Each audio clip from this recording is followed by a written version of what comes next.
3. தென் கொரியாவின் மிகப்பெரிய தளவாட நிறுவனமான சிஜே லாஜிஸ்டிக்ஸ் கார்ப்பரேஷன், இந்தியாவின் ஒருங்கிணைந்த தளவாட சேவை வழங்குனர்களான சிஜே டாகல் லாஜிஸ்டிக்ஸில் $32 மில்லியனை முதலீடு செய்துள்ளது.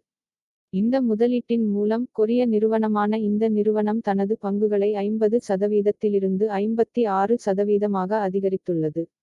2. பிரிட்டிஷ் அமெரிக்கன் டொபாகோ பாட் செவ்வாயன்று இந்திய நுகர்வோர் பொருட்கள் நிறுவனமான ஐடிசி-இல் தனது பங்குகளில் தோராயமாக 2.3 விழுக்காடு ஒரு தொகுதி வர்த்தகம் மூலம் விற்கும் நோக்கத்தை அறிவித்தது. திட்டமிடப்பட்ட விற்பனை இருந்தபோதிலும் பாட் ஐடிசியின் மிகப்பெரிய பங்குதாரராக இருக்கும் நிறுவனத்தில் 23.1 விழுக்காடு பங்குகளை தக்க வைத்துக் கொள்ளும். 3. இந்தியாவின் அந்நிய நேரடி முதலீடு எஃப்டிஐ நிதியாண்டு 25-இல் $0.40 பில்லியனாக குறைந்தது. இது ஒரு வருடத்திற்கு முன்பு $10.10 பில்லியனாக இருந்தது. 4. ஜூலை மாதம் தொடங்கும் 2025 முதல் 26 பருவத்திற்கான காரி பயிர்களுக்கான குறைந்தபட்ச ஆதரவு விலைகளை எம்எஸ்பிஎஸ் இந்திய அரசு 1% முதல் 13.9% வரை அதிகரித்துள்ளது. கிரேடு ஏ வகை நெல்லுக்கான குறைந்தபட்ச ஆதரவு ரூ. 2389 குவிண்டாலாக உயர்த்தப்பட்டுள்ளது. பாசிப்பயருக்கு மிக குறைந்த விலை, அதிக ராகிக்கு. 5. ஆரம்பத்தில் இண்டிகோ நிறுவனம் முதல் நாளிலிருந்து 15க்கும் மேற்பட்ட நகரங்களுக்கு 18 தினசரி புறப்பாடுகளை 36 விமான போக்குவரத்து இயக்கங்கள் மேற்கொள்ளும்.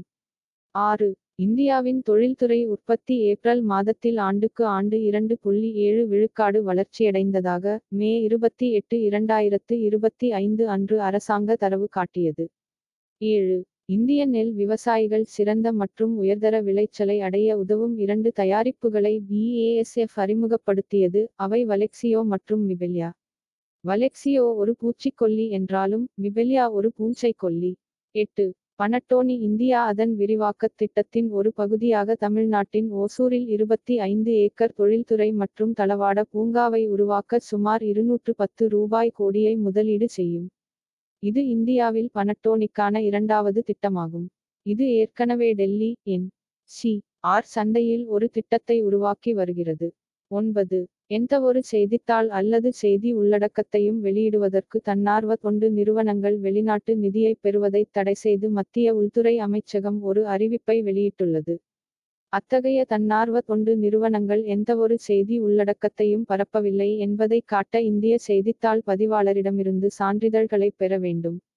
10. விமான போக்குவரத்துத் துறைக்கான ஐடி வழங்குனரான சீதா, மின்தடை, இயற்கை பேரழிவுகள் அல்லது தொலைதூர அல்லது உள்கட்டமைப்பு வரையறுக்கப்பட்ட இடங்களில் இந்தியா உட்பட 130க்கும் மேற்பட்ட நாடுகளுக்கு செயற்கைக்கோள் இணைப்பை அறிவித்தார்.